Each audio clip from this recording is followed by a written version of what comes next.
Hi everyone, Nigel Saunders here. Today I'm going to continue the work on my trees for this weekend's bonsai show in Toronto. I'm going to continue the work refining the forest, getting the moss looking really nice, the pathways, and some of the trees need a bit of pruning.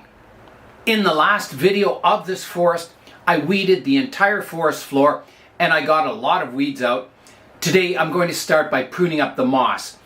I want the moss longer in the front, and then as you go to the back of the planting, the moss will get shorter and finer, and that will give a real sense of perspective in the forest. Before I begin the work, I'm going to give it a water. Make sure it's well hydrated.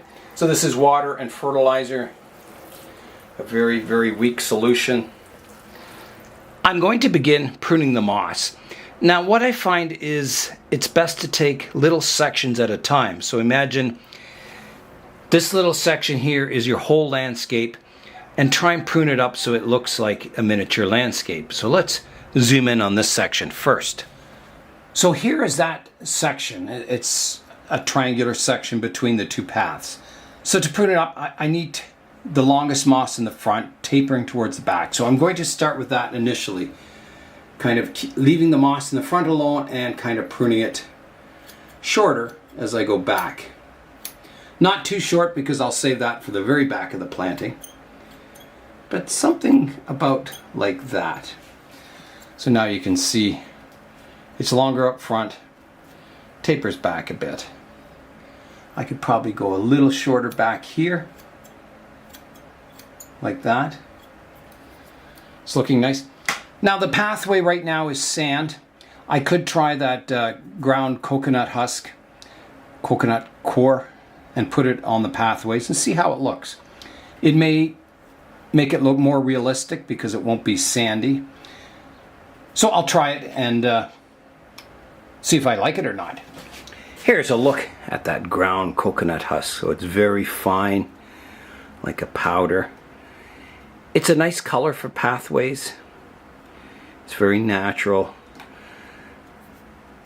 So let's try it out. I'm going to start out with it not fully covering the sand, but just little bits of it. Just sprinkling it with my fingers. So another element of forest perspective is color. That color up close is vibrant and colorful, and as you go away in the distance, because of atmospheric haze, color becomes more and more muted. So that might be another element I can do with the pathways, is to have them quite colorful at the beginning here with the coconut core and kind of fade away to more of the sand color towards the back. It might give another element to increase the depth of the forest. So I've got my little paintbrush here. I'm just going to try and settle this into the pathway. I can do it with water, but I'm just trying to do it with a dry brush first. So from what I'm seeing, it's a nicer color than just the sand by itself. It gives more of a forest feel. Just the sand by itself makes it look like it's like a forest that's in a very sandy location, maybe by the beach or somewhere, or I think this gives more of a deep woods feel to the planting. So I'm going to try some more intense color at the start of the pathway here. I'm going to sprinkle it throughout to kind of integrate that color in with the moss a bit, so it's not just the pathways. And this I will have to water in. Okay, let me try watering it and see how it looks. Alright, here I go with the water. Kind of wetting it down. Well, that looks quite nice. Let me show you from a little higher up. So it kind of washed away to the edges, sort of like leaves and debris would if there was a heavy rain. So that's looking good. I think I'll sprinkle a little more in the pathways. I don't want it this sandy. It's a little too sandy. I'm still working on this little triangular section out front. I think I'm a little too high here with the moss. I'll just trim the tops off of it.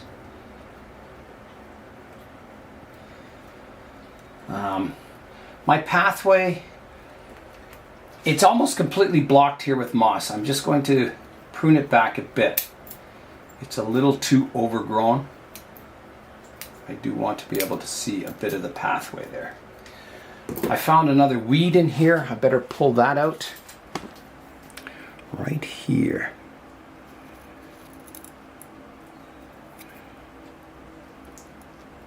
There, got it with the roots. Okay, I think I need to add a bit more of this coconut coir in the middle and then water it in. All right, here I go with the water again in that section.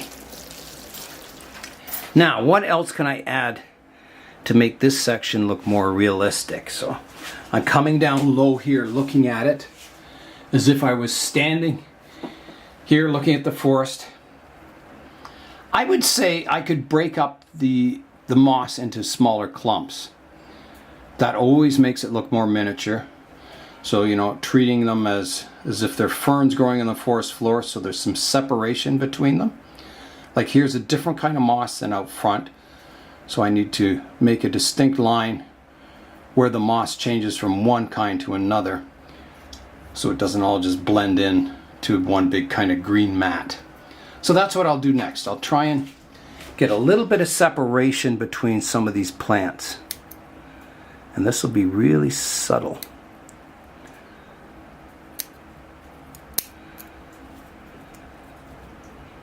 So here's a clump here, so I'll give it a bit of separation.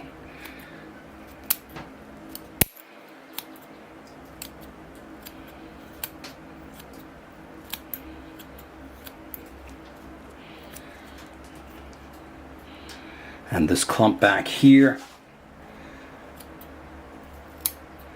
give that a little bit of separation. Not much, but just subtly.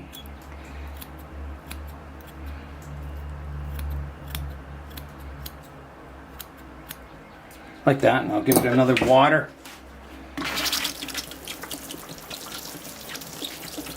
So here's, you know, the separation between the little clumps of moss, and it looks more miniature.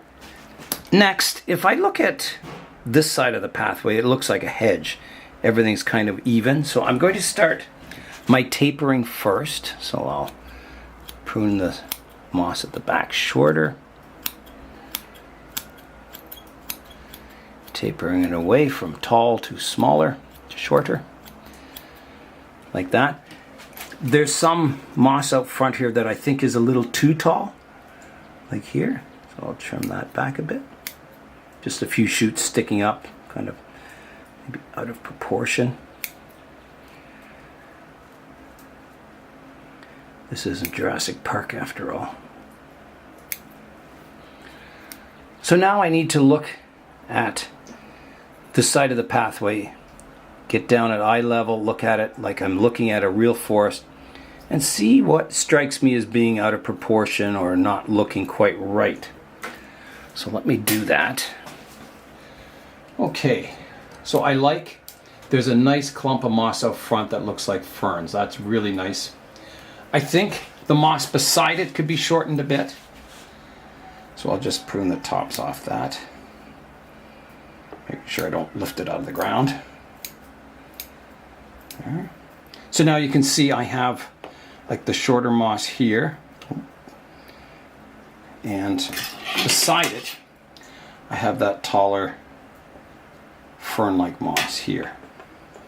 Then behind that I have some other moss. I'm just going to trim it back shorter to get a bit of separation between this tall clump here and the ones behind it.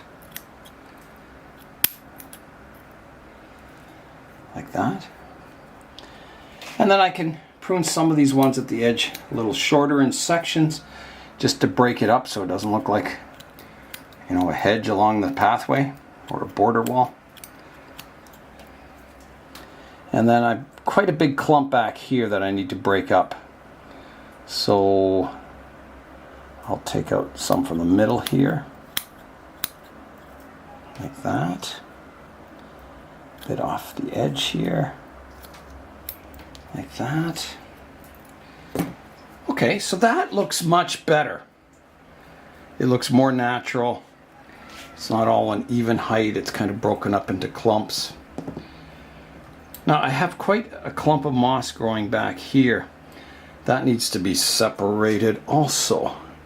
It's just too big and thick looking.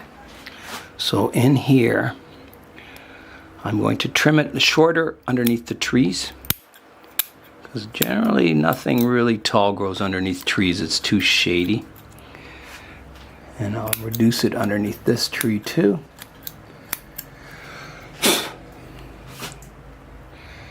And then I'll kind of break it up in the middle. So I separate my one clump into two clumps.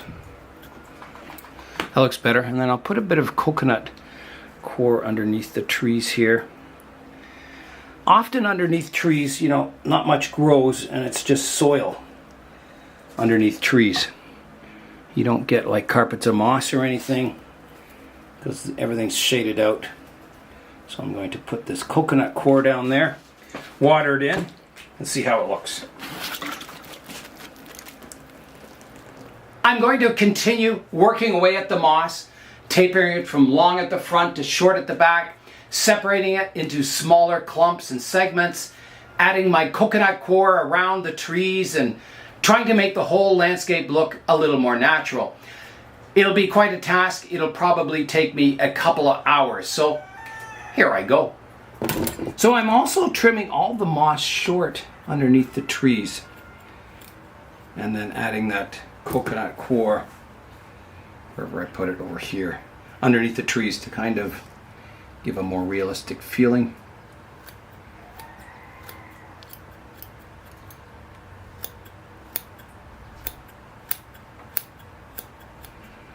So I'm getting towards the moss at the back here, so I'm trimming it quite short.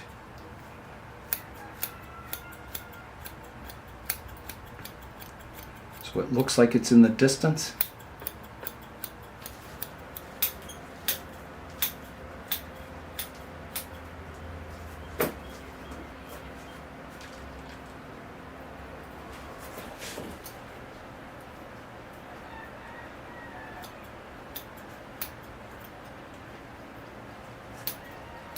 I'm working away, and here's what I'm finding is that with the sand color and the red coconut color and then the green moss, it's looking a little broken up. That it doesn't look like, you know, a big green lush forest floor anymore. It looks kind of, yeah, too many sections. So I think I'm going to give it a good watering, flush out a lot of that coconut core. I think it's got to be either one or the other, the sand or the coconut core. And the sand lasts longer, it stays in place. The coconut core tends to wash away as you water, so I'm going to wash it away, a lot of it anyway.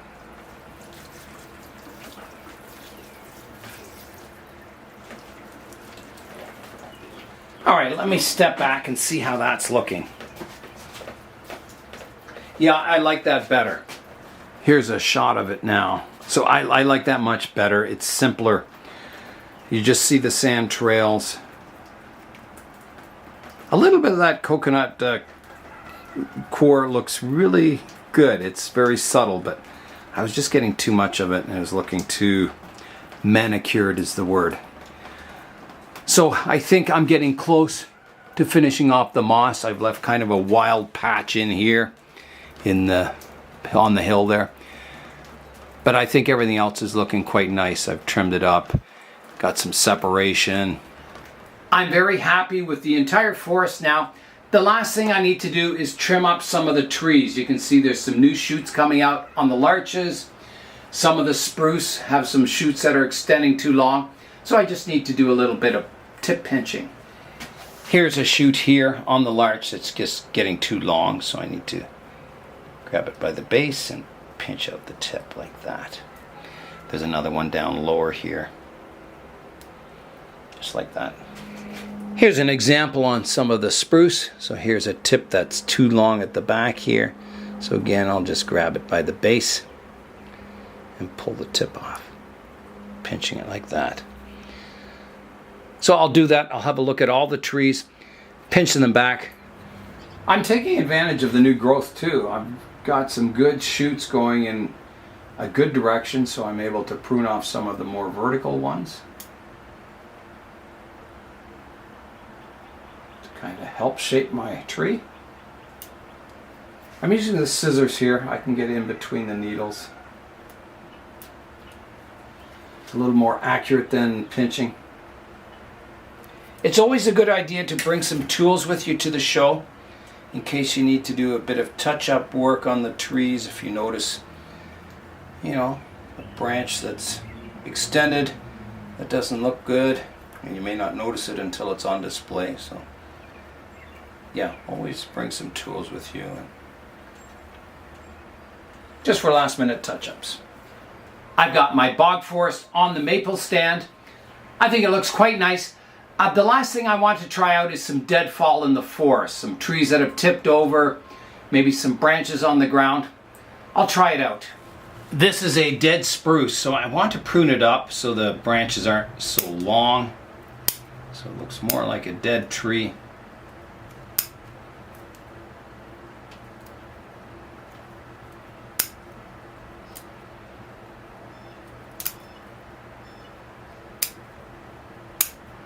Getting shorter towards the apex.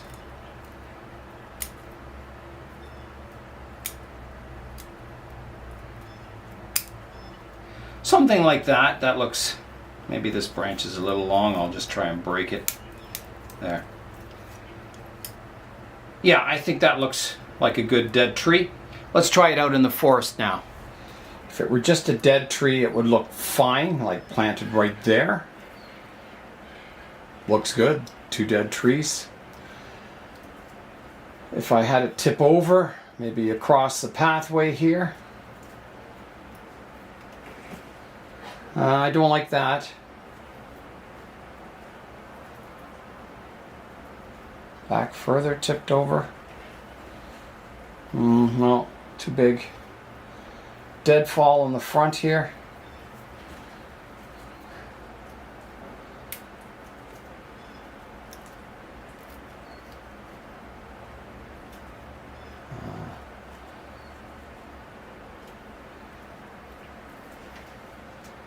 It looks okay.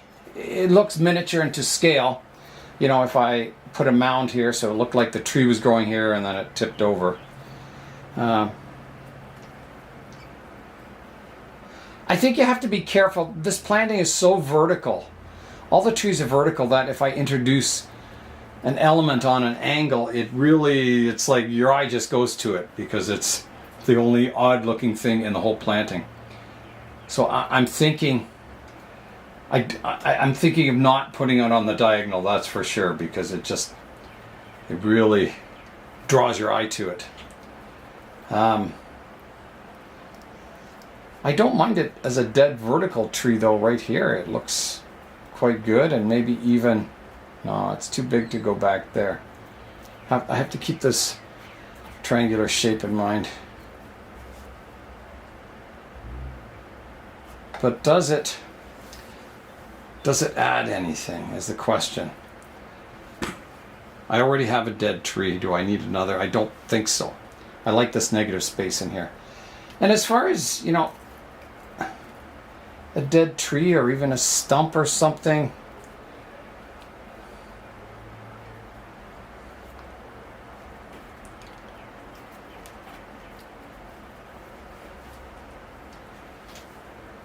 I don't think it's necessary. I think, again, it might make it look more real, but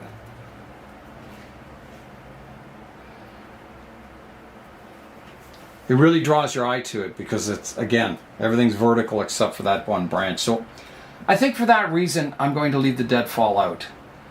It looks fine without it.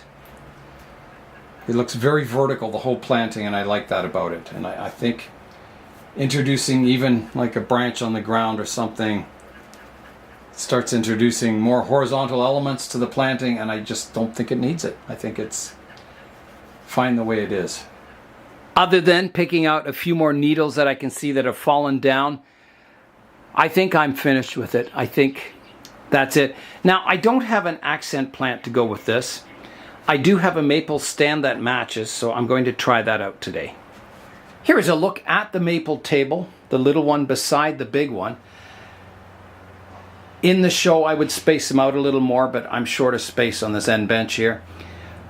I need to find something fairly large and miniature looking that would match my bog forest here. I don't want something over here that's like totally out of scale. I'll show you an example of that. So there's an example of something that looks about right, if you didn't see the forest here, but it's totally out of scale to the forest. You know, you've got, this doesn't look miniature at all compared to the forest, and the two clash. It doesn't complement it. So I need to find something kind of like that, but miniature. So that might mean, you know, another tree or another little forest or something that matches. It's going to be a tall order to fill. I've placed my juniper as an accent plant here, and the problem with the juniper is that it's windswept and it competes with the main planting. It's too interesting, it's too dynamic. I need something that fits the main planting, the vertical aspect of it. It just doesn't work. I mean, it looks nice, the scale is maybe close, but yeah, it just doesn't work. It's too interesting, and it's too far away from this style to look good. I'm trying my thuja planting here as an accent. Now here's a case where the scale is closer. I would say this is a little too large looking. Like it doesn't look miniature enough compared to the main forest. I also don't like the fact I'm introducing another species. If these were kind of tall vertical larches here and more miniature, they would look quite nice. I'm not sure about introducing the rock either. I think, you know, if there was some rocks in the main forest, yes. But I think it's introducing another element that's, again, competes with the main forest too much. Here's an element that continues that naturalistic, realistic looking theme with the bear, the brown bear. I think the bear is too far out of scale. It's you know, too large to be wandering through this forest. Here's a look at some grasses beside it. If those grasses were half that height, miniaturized a little more, maybe it would work. It sort of works. Here is going an opposite direction. I've got two bears on the table, maybe even spacing them further apart, like that.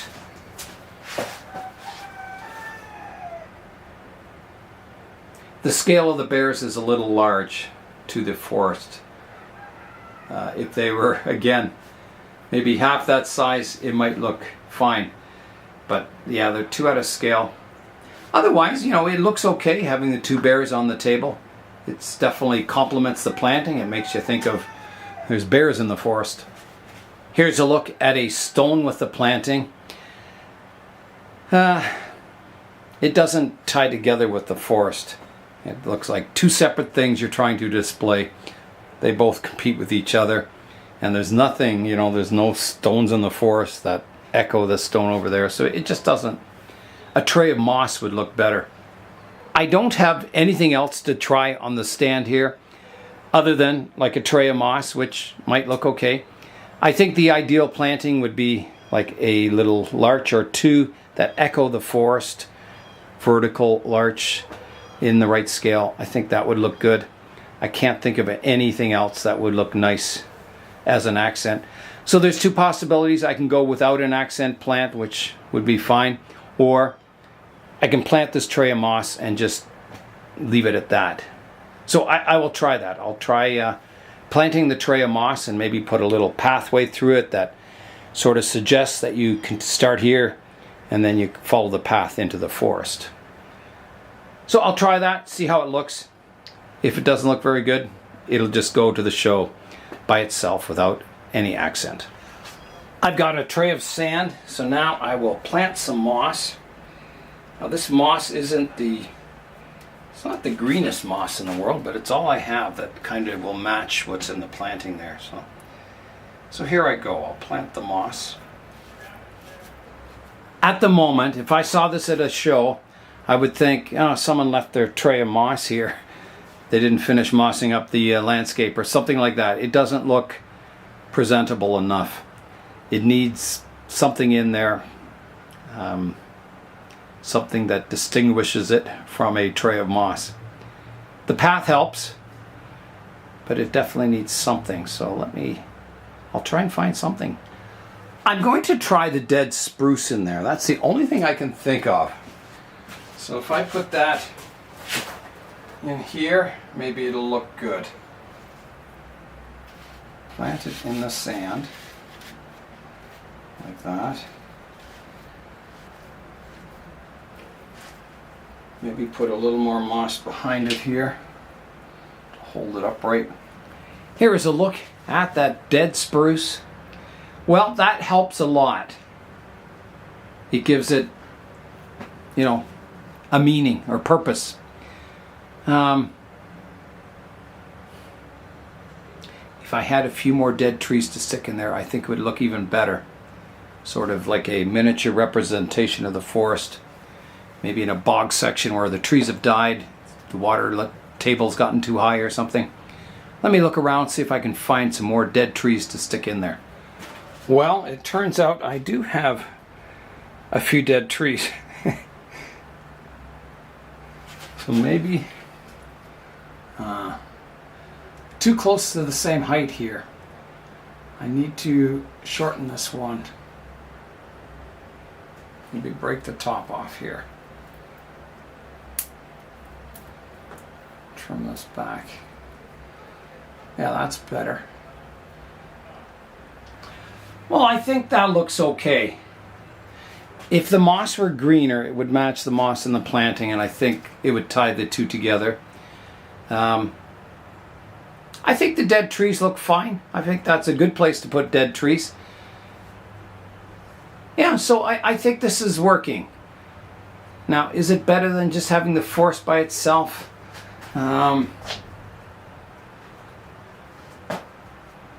It's a good question. I don't think it hurts. Like if I saw this at a show, I'd go, oh, okay. Kind of works. I've got, the dead tree in the main forest, 2 dead trees, or actually 3 if you count the little one over there. And yeah, if that moss were a little greener, I think it would really help. It would tie the two together. So that's what I'll go with. If I change my mind, well, I change my mind. I'll have to think about it. I will leave it kind of set up here in the sun and think about it for a while. And it may depend on how much that moss greens up there. If it greens up, yeah, it'll look good. But that's asking a lot in, Wednesday today? Thursday, Friday. Saturday's the show, so Saturday and Sunday. Yeah, well, we'll see. We will see. Here is a look at my accent display up close. So the moss, the pathways, the dead trees. So one is a spruce and one is a larch, so that kind of matches nicely. Let's fly in now and have a final look at my bog forest.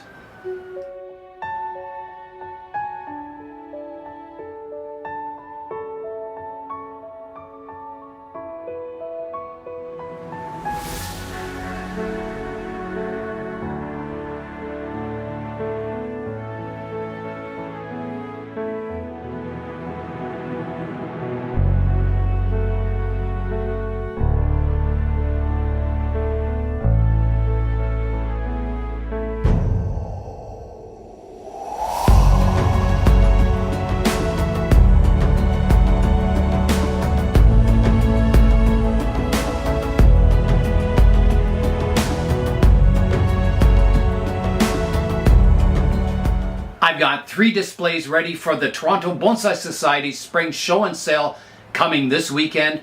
I've got my bog forest, I have my miniature bonsai bench, and I have my bird's nest spruce. That'll be plenty to keep me busy setting it up for this show.